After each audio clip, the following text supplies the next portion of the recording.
हम पढ़ रहे हैं श्रीमद् भागवतम अध्याय श्लोक स्कंध पहला अध्याय 5वां श्लोक संख्या 8 और 9 11 और 10 और 11। टू कैटेगरीज ऑफ लिटरेचर, भौतिक और आध्यात्मिक। मटेरियलिस्टिक साहित्य जो है वो किसके लिए है? Crow like people. और ट्रांसेंडेंटल लिटरेचर जो है वो किसके लिए है? स्वान लाइक पीपल।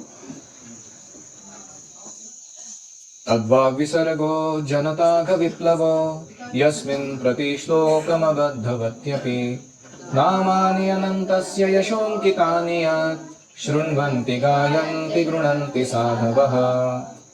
दूसरी ओर जो साहित्य असीम परमेश्वर के नाम, यश, रूपों तथा लीलाओं का या दिव्य महिमा का वर्णन से पूर्ण है, वह कुछ भिन्न रचना है जो इस जगत की गुमराह सभ्यता के अपवित्र जीवन में क्रांति लाने वाले दिव्य शब्दों से ओतप्रोत है। ऐसा दिव्य साहित्य, चाहे वह ठीक से न भी रचा हुआ हो, ऐसे पवित्र मनुष्यों द्वारा सुना, गाया तथा स्वीकार किया जाता है जो नितांत निष्कपट होते हैं। हरि ओम सहना भवतु सहनौ भुनक्तु सह वीर्यं करवावहै तेजस्विनावधीतमस्तु मा विद्विषावहै। ओम शांति शांति शांतिः। ओम अज्ञानतिमिरान्धस्य ज्ञानाञ्जनशलाकया चक्षुरुन्मीलितं येन तस्मै श्रीगुरवे नमः। जय श्री कृष्ण चैतन्य प्रभु नित्यानंद श्री अद्वैत गदाधर श्रीवासादि गौर भक्तवृंद। हरे कृष्णा कृष्णा कृष्णा हरे हरे, हरे राम राम राम हरे हरे। हरे कृष्णा। तो हम देख रहे थे पहले वाले श्लोक में कौओं का लिटरेचर। इसकी तुलना जैसे मृत शरीर से कौवे जूस निकाल के चूसते हैं, ऐसे ही जड़ भौतिक टॉपिक्स में से कुछ विकृत और कभी कभी अश्लील आनंद भौतिकवादी लोग उठाते हैं। वो हमने पिछले श्लोक में देखा। इस श्लोक में हम देख रहे हैं तद वाग विसर्ग। वाग विसर्ग मतलब क्रिएशन ऑफ वर्ड्स। किसी के मुख से जो वर्ड्स निकलते हैं उसको क्या कहते हैं? वाग विसर्ग। ऐसा वाग विसर्ग जनता अघ विप्लव, जो जनरल पब्लिक है उनके पापमय जीवन में जनता अघ मतलब पाप, विप्लव मतलब क्रांति, ऐसा क्रांति ला देता है जो पापी से पापी जीव थे वो अचानक शुद्ध बनकर भगवान के मार्ग पर चलने लगते हैं। ऐसा जो वाग विसर्ग है, क्या प्रभुपाद जी ने दिया नहीं ऐसा वाग विसर्ग अमेरिका में जाके हिप्पियों को, जिनसे उनका पूरा जीवन परिवर्तित हुआ था? कभी कभी यस्मिन् प्रतिश्लोकम अबद्धवत्यपि, हो सकता है प्रतिश्लोक मतलब हर श्लोक में कुछ ना कुछ त्रुटि रह जाए। वो गुणगान करते समय भगवान का अलंकार, रस, छंद, व्याकरण, इनकी गलतियां हो जाए। वो व्यक्ति बोल रहा है कुछ, लेकिन उसकी इच्छा प्रामाणिक है लेकिन कौशल्य बहुत भयंकर अच्छा नहीं है। तो इसलिए फिर भी ऐसा अगर कोई गुणगान करता है, नामानि अनंतस्य यशः अंकितानि, भगवान के नाम रूप लीला गुण का वर्णन सुनाता है जिसमें भगवान का यश अंकित है, तो साधवः, जो साधु पुरुष होते हैं, निष्कपट होते हैं, जो शुद्ध मनुष्य होते हैं, भक्ति में निष्ठावान होते हैं, शृण्वन्ति गायन्ति गृह्णन्ति, ऐसे शब्दों को स्वीकार करते हैं, सुनते हैं, फिर उनको गायन करते हैं, दूसरों को सुनाते हैं और स्वयं के जीवन में उसे अपनाते हैं, पालन करते हैं। अर्थ समझ में आया? तो जो महान चिंतक होते हैं, ग्रेट थिंकर्स, वो बुरे से बुरे में भी श्रेष्ठतम की खोज कर लेते हैं। They can find the essence. जैसे विष के कुंड से अमृत ग्रहण कर सकता है कोई व्यक्ति, कचरे में गंदगी में पड़ा हुआ सोना भी वहां से उठा के शुद्ध करके लिया जा सकता है। अज्ञात कुल की हो फिर भी उत्तम अगर पत्नी बनने लायक कोई लड़की है, उसके कुल को न देखते हुए उसे स्वीकार किया जा सकता है। और कभी अछूत या निम्न श्रेणी के व्यक्ति से भी उसे शिक्षक बनाकर ज्ञान सदुपदेश ग्रहण किया जा सकता है। तो कभी कभी हम जब वर्णन करते हैं भगवान का, तो हमारे वर्णन में रसपूर्ण या श्रोताओं को आनंद देने की क्षमता ना हो, लेकिन हम प्रामाणिक गुणगान कर रहे हो भगवान का, फिर ऐसे शब्द जो कभी कभी वक्ताओं के द्वारा बोले जाते हैं लेकिन श्रोताओं के द्वारा समझे नहीं जाते, उनको समझ में नहीं आता क्या बोला इसने, फिर भी प्रामाणिकता से किया गया भगवान का जो गुणगान है वो श्रोता के हृदय को शुद्ध करता है।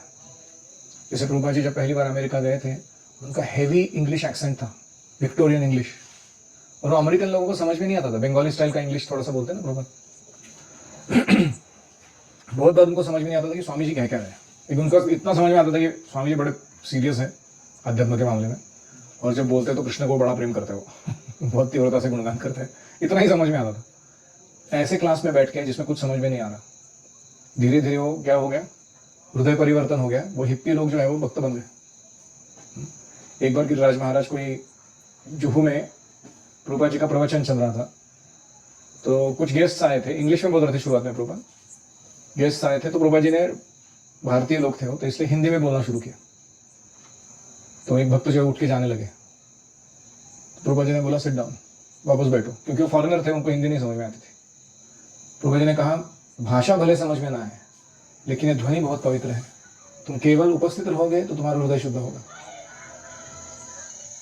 प्रभुपाद जी का इतना प्रामाणिकता था कि केवल उनसे श्रवण करके समझ में ना आते हुए भी लोगों के हृदय बदल रहे थे। आगे चल के प्रभुपाद कहते हैं कि मैं इंग्लिश भाषा में भाषांतर दे रहा हूँ संस्कृत शब्दों के। ये तो बहुत कठिन काम है, क्योंकि संस्कृत इतनी प्रिसाइज भाषा है और इंग्लिश इतनी घटिया है कि उसमें वर्णन संस्कृत का यथार्थ रूप से उतार पाना बहुत कठिन है। जैसे लव, अफेक्शन, ऐसे कुछ 4-5 शब्द हैं, उसमें उनका सारा प्रेम का बिजनेस खत्म हो जाता है वो भाषा में। संस्कृत में केवल प्रणय, प्रेम, स्नेह, सौहार्द, हर एक शब्द का अलग अर्थ है। इतने फाइन अर्थ बनते हैं हर एक शब्द के, तो इसलिए वर्णन करके सुनाना वो एग्जैक्टली वैसे का वैसे इंग्लिश में जहाँ शब्द कम पड़ते हैं, कैसे संभव होगा। तो प्रभुपाद जी लिखते हैं कि हम प्रयास कर रहे हैं कि भागवत को हम इंग्लिश में प्रदान करें लोगों को, संस्कृत श्लोकों को भाषांतर तात्पर्य देकर, और इसमें त्रुटियां रह जाए। हमारा प्रयास जो है साहित्यिक त्रुटियां, लेकिन हमारा विश्वास है कि चाहे कितनी भी त्रुटियां क्यों ना रह जाए, इस विषय की गंभीरता पर विचार जरूर किया जाएगा। समाज के सर्वशक्तिमान नेता, समाज के सारे नेता सर्वशक्तिमान भगवान की महिमा गान को ईमानदार प्रयास समझेंगे और इसको स्वीकार करेंगे। जब किसी के घर में आग लग जाती है तो उस घर के रहने वाले अपने पड़ोसियों से, चाहे वे विदेशी हो, सहायता प्राप्त करने के लिए दौड़ जाते हैं। उनकी भाषा न जानते हुए भी अपने भाव व्यक्त करते हैं और पड़ोसी उनकी आवश्यकता समझ लेते हैं, भले ही भाव उनकी भाषा में व्यक्त ना किए गए हो। आपने किया ऐसे कभी किसी कंट्री में जाके जो उनका भाषा नहीं आता और आपको कोई ज़रूरत थी तो आपने हाव भाव से बता दिया कि ये चाहिए हमको, और उन्हें आयोजित कर दिया। ऐसा ही कुछ काम एक प्रचारक करता है, प्रामाणिकता से जाके संसार दावा न ललीढ़ लोक, कैसे भौतिक जल झुलसने वाला आदमी है, इसका वर्णन दूसरों को सुनाते हैं और वो कन्विंस भी हो जाते हैं, पानी लेके आ जाते हैं बुझाने के लिए, मतलब साधना भक्ति इत्यादि स्वीकार करते हैं। तो भागवत को भी ऐसे ही वर्णन हमें करना चाहिए।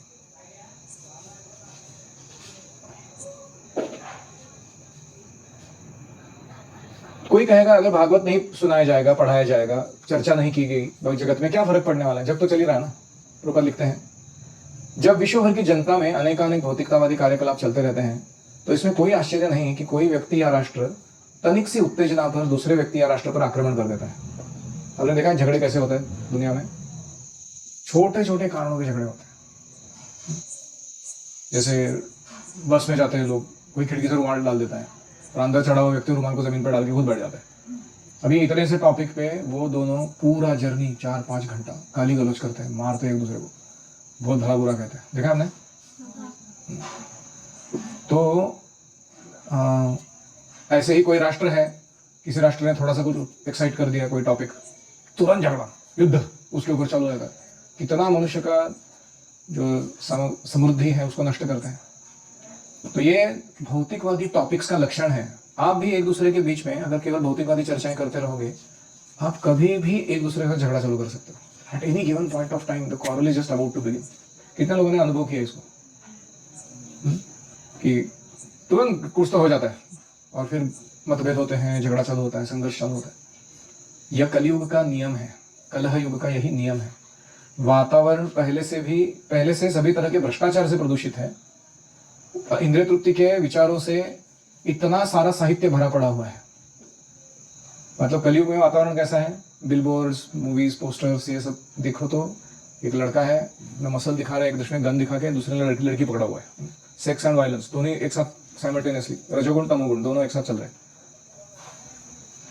और ये चित्र देख के ऑलरेडी मन लोगों का खुद को हीरो बनाने में लगा हुआ है कि I have to become a hero like that. ऐसे उन्होंने खुद को प्रोग्राम करके रखा हुआ है। ऊपर से जब साहित्य पढ़ने लेते हैं कोई लोग, आजकल तो न्यूज़पेपर में भी इतने गंदे फोटो से तस्वीरें आती है, मैगजीन्स में कहीं कहीं दिखाई पड़ता है कि इसको अश्लील साहित्य की जांच करने, उस पर प्रतिबंध लगाने के लिए सरकार द्वारा अनेक समितियां नियुक्त की जाती है। जैसे वो राष्ट्रीय चित्रपट निर्मिति, क्या हो उसका आता ना सर्टिफिकेट, ए सर्टिफिकेट मतलब अडल्ट मूवी है, यू ए मतलब थोड़ा सा व्यूअर डिस्क्रिप्शन नेसेसरी, यू मतलब यूनिवर्सल, कोई भी बच्चा भी देख सकता है। आपने देखा नहीं, सर्टिफिकेट आता है हर मूवी की शुरुआत में। तो ये वही काम है वो। इसका अर्थ यह नहीं है कि ना तो सरकार ना ही जिम्मेदार जननेता ऐसा साहित्य चाहते हैं, फिर भी यह बाजारों में मिलता है क्योंकि लोग इंद्रिय तुष्टि इसके द्वारा चाहते हैं। मैं जब हॉस्टल में गया था, लोगों के पास कबर्ड भर भर के गंदे मैगजीन्स थे और इतना संभाल के रखते थे उसको, मानो बड़ा कोई ट्रेजरी हो। से नग्न चित्र, आलिंगन चुंबन कर रहे लोग एक दूसरे को। कुछ लोग आके, मैं पढ़ता नहीं था तो ऐसे मुंह पे वो चित्र को ऐसे ठूसते थे मेरे, फिर मैं डबल डोज देता था उनको रिटर्न में। ये जिस नग्नता को तुम चूमने का प्रयास कर रहे हो, उसके पेट का टट्टी तुम्हारे मुंह से सिर्फ 2 इंच की दूरी पर है। तो वो भाग जाता था उसके बाद वापस पंगा लेने नहीं आता था। कभी कभी ऐसा डोज देना पड़ता है लोगों को, वरना वह बाज नहीं आते हैं क्योंकि उनकी मानसिकता ऐसी है विचित्र।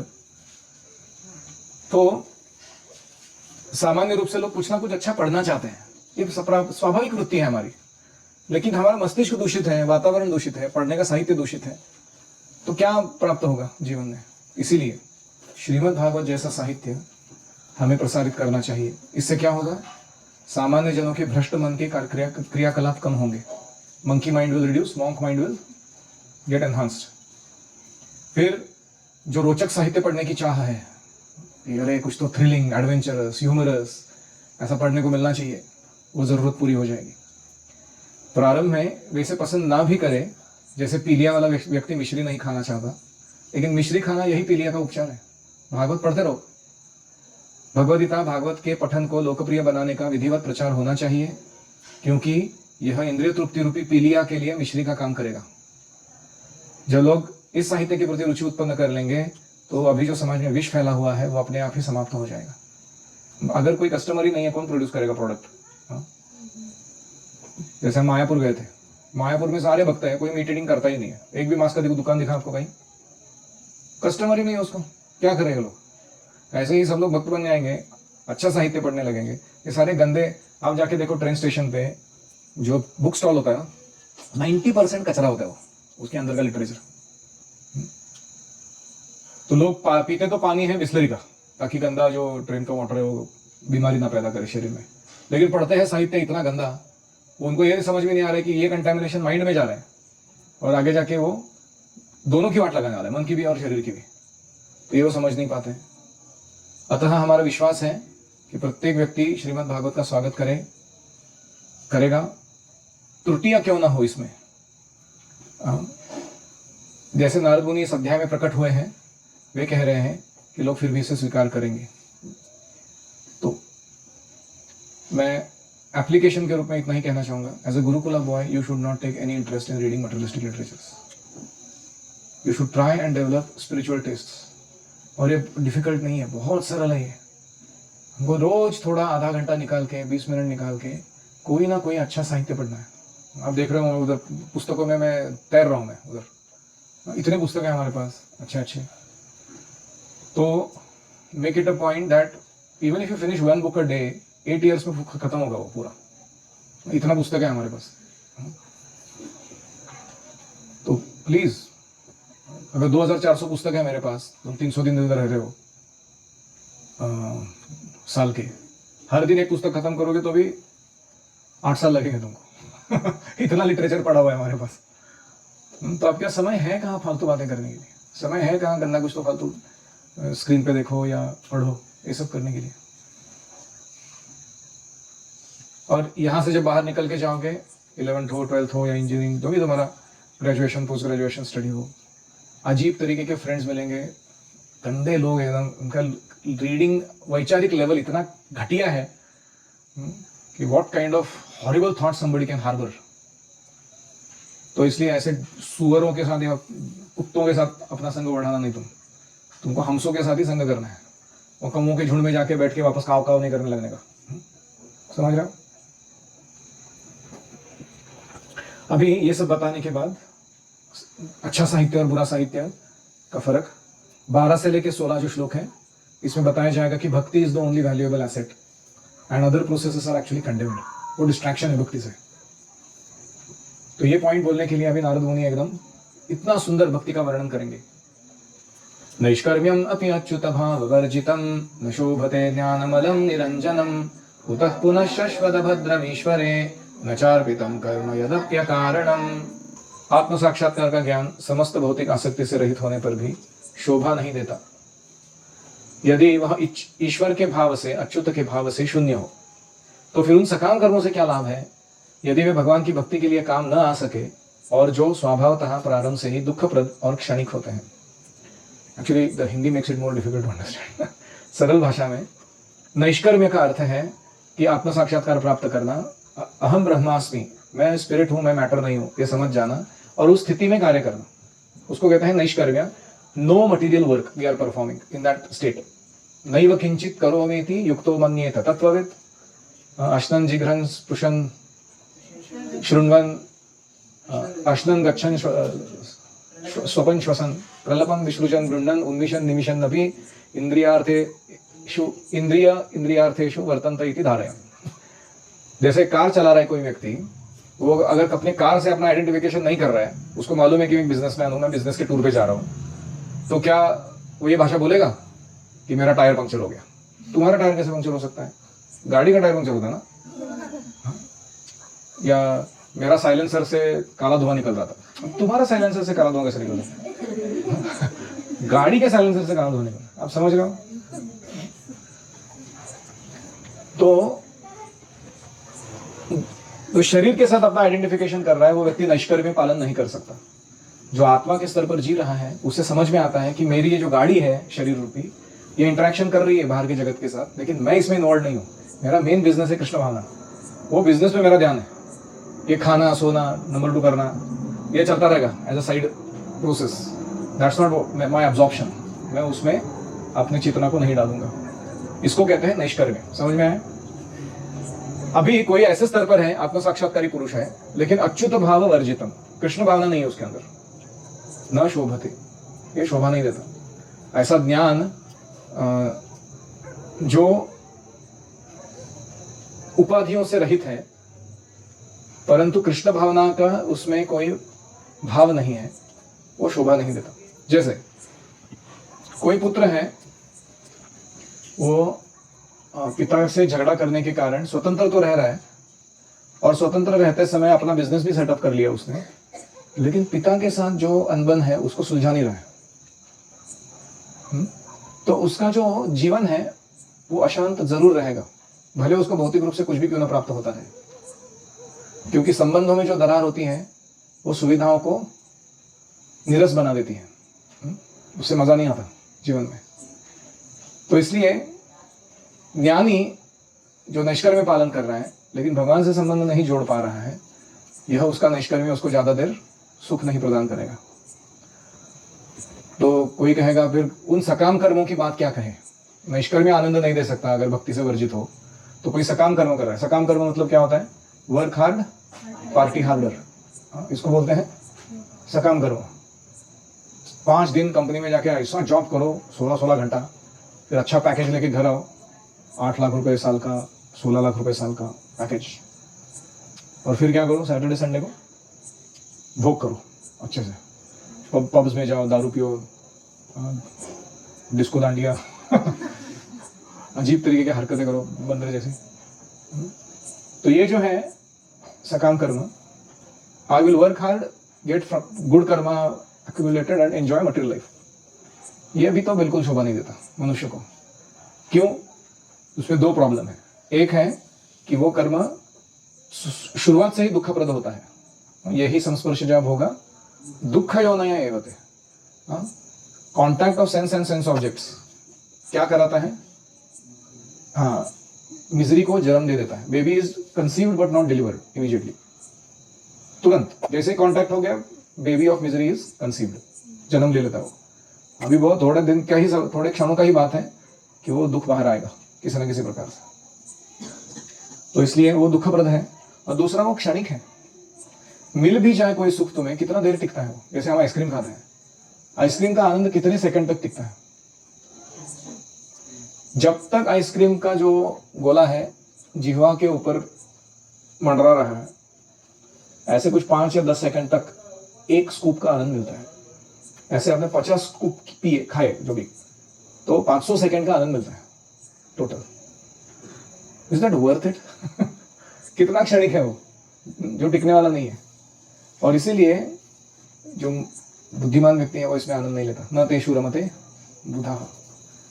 तो दो बातें कही गई है। नैष्कर्म्य जो कृष्ण भावना से विरहित है, ये शोभा नहीं देता। तो सकाम कर्म की बात क्या कहे जिसमें कृष्ण भावना नहीं हो? वो तो पहले से ही दुखप्रद है और क्षणिक है। TIME, temporary, illusory, miserable enjoyment. भौतिक जीवन का सुख कैसा है? टेम्पररी है, टिकता नहीं। इल्यूजरी है, हमने ऐसा इमेजिन किया हुआ कि इसमें सुख है। जैसे हमको हलवा खाने में सुख आ रहा है, लेकिन डुक्कर को टट्टी खाने में सुख आ रहा है। और दोनों भी इमेजिन्ड है, ना हलवा में सुख है ना टट्टी में है, लेकिन दोनों की इंद्रियां ऐसी डिजाइन की गई है कि उसको वो अच्छा लगता है। इसको कहता है इल्यूजरी एंड मिजरेबल। अंत में दुख तो आना ही है जो एंजॉय कर रहे हैं उसका। तो यह है इस श्लोक का अर्थ। तो हमें क्या करना है? पहले अगर हम सकाम कर्म कोई कर रहे हैं तो उसके फल को भगवान की सेवा में समर्पित करना है। आपका कुछ पेचेक आता है, पद प्रतिष्ठा मिलती है, कोई अच्छा समृद्धि सुविधा मिलता है, भगवान की सेवा में लगाइए। जैसे हमारे रूप सनातन गोस्वामी थे, मुगलों के, मुसलमानों के गवर्नमेंट में काम करते थे। जो भी पैसा आता था उन्होंने उससे क्या किया? एक प्रति वृंदावन बनाया। क्योंकि वृंदावन जाके रह नहीं सकते थे, तो अपना एक बड़ा प्रॉपर्टी में उन्होंने प्रति वृंदावन बना लिया। जैसे जीवी में खुला ना 7 टेम्पल्स और सब कुछ, वैसा ही उन्होंने बना लिया। और वहां ब्राह्मणों के बीच में बैठ के, वैष्णवों के बीच में हरि कथा करते थे, कीर्तन करते थे, प्रसाद बांटते थे। So this is how we should lead our life. और दूसरा, हमें नैष्कर्म्य के स्तर पर जाना है और साथ में वहां जाते हुए भी कृष्ण भावना को छोड़ना नहीं है। अथो महाभाग भवान मोघदृक् शुचिश्रवा सत्यरतो धृतव्रतः उरुक्रमस्याखिल बंध मुक्तये समाधिनानुस्मरत विचेष्टितम्। हे व्यासदेव, कौन किसको बोल रहे हैं? नारद मुनि बोल रहे हैं। तुम्हारी दृष्टि सभी तरह से पूर्ण है। भगवान अमोघदृक्, योर विजन इज परफेक्ट। आपकी ख्याति निष्कलंक है। शुचिश्रवाः, आप बड़े प्रसिद्ध हो और आपकी ख्याति स्पॉटलेस है। लोग पता है उनको कि व्यासदेव में कोई खोट नहीं, परफेक्ट पर्सनैलिटी। फिर आप सत्यरतः, आप व्रत पालन करने में और सत्य में बहुत दृढ़ हो। सत्यरतः धृतव्रतः, ऐसे हो। और अभी क्या करो, इतने सारे अच्छे गुण हैं आपके। उरुक्रमस्य अखिल बंध मुक्तये, भगवान के अलौकिक कार्य, आप संपूर्ण जगत का बंधन से मुक्तता कराने के लिए समाधिना अनुस्मर, समाधि लगाकर पूरे याद कीजिए भगवान के कार्यों को। तद विचेष्टितम, जो उनकी विविध लीलाएं हैं उनका वर्णन आप लिख दीजिए। तो आप व्रत में दृढ़ हो, सत्य में स्थित हो, अतएव समस्त लोगों के भौतिक बंधन को छुड़ा सकते हो। इसलिए भगवान की लीलाओं के विषय में समाधि द्वारा चिंतन कर सकते हो आप।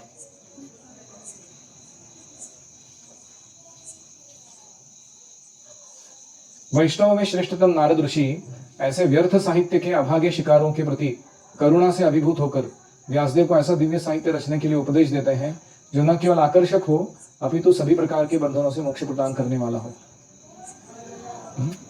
व्यर्थ साहित्य के अभागे शिकारों, शिकार लोग, क्या लाइन है वो? People who are victims of useless literature, dangerous literature. उनके लिए तुम क्या करो? भागवत लिखो। व्यासदेव सुपात्र है, वेरी क्वालिफाइड, क्योंकि वो वस्तुओं को सही देख सकते हैं, यथारूप देख सकते हैं।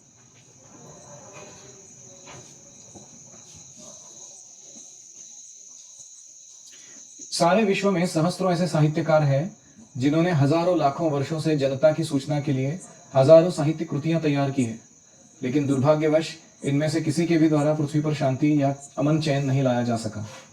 इसका कारण है कि इनकी कृतियों की आध्यात्मिक शून्यता, स्पिरिचुअल कंटेंट कुछ है ही नहीं, इतना बड़बड़ कर रहे फालतू लोग उसमें।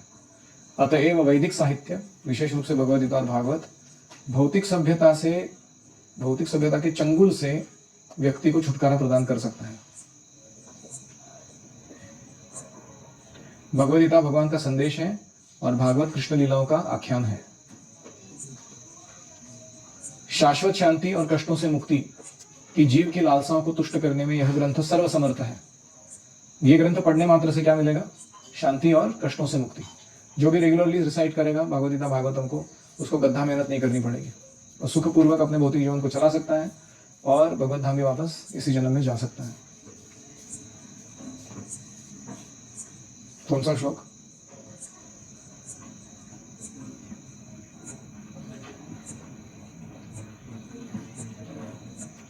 One 339 I think.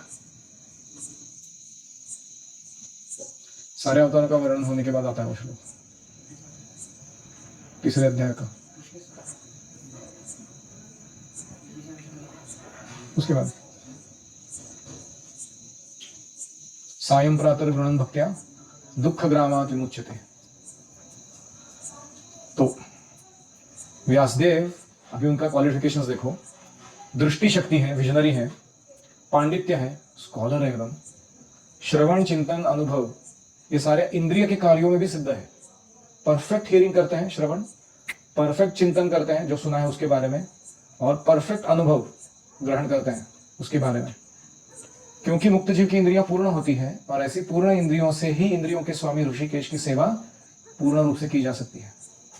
इसलिए भागवत वेदों के संकलन करता परम सिद्ध व्यक्ति श्रील व्यासदेव द्वारा पूर्ण किया गया। ये भगवान का परिपूर्ण वर्णन है। तो यह है, तो इस श्लोक का सारांश है कि जिसके पास गुड क्वालिफिकेशन है कोई भी, उसे उसको समाधिना तद अनुस्मर, भगवान की लीलाओं पे पहले अपने ध्यान को केंद्रित करना चाहिए। फिर विचार करना चाहिए कि मेरी निपुणता जिस क्षेत्र में है उसका उपयोग करके मैं लोगों के लिए ये महानता भगवान की कैसे पहुंचा पाऊं, ये हमको विचार करना चाहिए। जैसे अभी किसी में एनिमेशन मूवीज बनाने का टैलेंट आ गया, या किसी के अंदर प्रॉप्स डायरोमास बनाने का टैलेंट आ गया, किसी के अंदर कुकिंग का टैलेंट आ गया।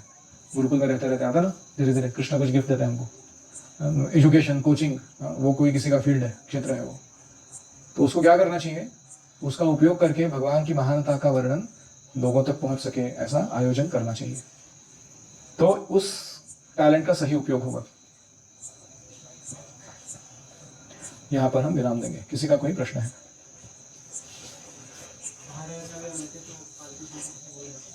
बाहर जब हम रहते हैं फालतू संग को कैसे टाल सकते हैं? बाहर रहो ही मत, भक्तों के संग में ही रहो। ऐसा इतना मुश्किल नहीं है। लास्ट टाइम आप लोग गए थे घर, वो भेजा ना आपके एक साथ, एक मैंने 5 दिन, कैसा रहा? सुखपूर्वक रहा? नहीं रहा? माइंड कुछ ज्यादा नाटक किया? कुछ नहीं। भक्तों का संग ही हमारा सोल्यूशन है। संघ शक्ति कलम युगे, जितना हम साथ में रहेंगे उतने पावरफुल बनेंगे हम। तो जहां जाओ यहाँ भक्तों को साथ ले जाओ, उनके साथ में रहो, या फिर भक्तों को क्रिएट करो प्रचार करके, फिर उनका संग लो। जैसे मैं इधर जंगल में रह रहा हूँ, कौन संग दे रहा है मुझे? आप लोग। अच्छा चल रहा है गाड़ी, रोज भागवत कथा होती है, कीर्तन होता है, अर्चना होती है भगवान की, आपके कारण। अकेला मेरे को छोड़ दिया जाए तो मैं पता नहीं क्या करता रहूंगा। Most probably I keep reading और doing some overthinking but still we have our own unique ways. माया आके हमको पकड़ के टाइम पास करा देती है, तो हमको क्रिएट करना चाहिए ऐसा। आप समाधि में रिफ्लेक्शन कैसे दे रहे थे? क्लास में सो गया था बच्चे, बोलो। अगर हम क्लास नहीं समझते हैं तो हम साउंड पे मेडिटेट कर सकते हैं, तो उससे हमारा माइंड प्यूरिफाई हो सकता है। आप शायद वही कर रहे थे। मेरा क्लास समझ में नहीं आ रहा था, इसलिए आप ध्यान लगा के मेडिटेट कर रहे थे, साउंड सुनते रहो। ठीक है।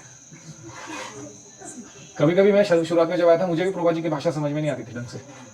बाद में जब प्रभा जी के शब्द समझ में आने लगे, मुझे ऐसा रस आने लगा। प्रभा जी का वाणी सुनते ही ऐसा लगता है, मतलब फुल कन्विक्शन, 100% जो देख रहे हैं या अनुभव कर रहे हैं वही प्रभुपाद बोल रहे हैं, ऐसा हर बार लगता है उनकी वाणी को सुनते समय। और कोई? सुनते रहो, समझ में आने लगेगा, बीच में सो नहीं जाना। और कोई? Alright, so thank you all very much. Shrimad Bhagavatam की जय। ओम हरे कृष्णा कृष्णा कृष्णा हरे हरे, हरे राम राम राम हरे हरे, हरि ओम तत्सत। श्रील प्रभुपाद की जय।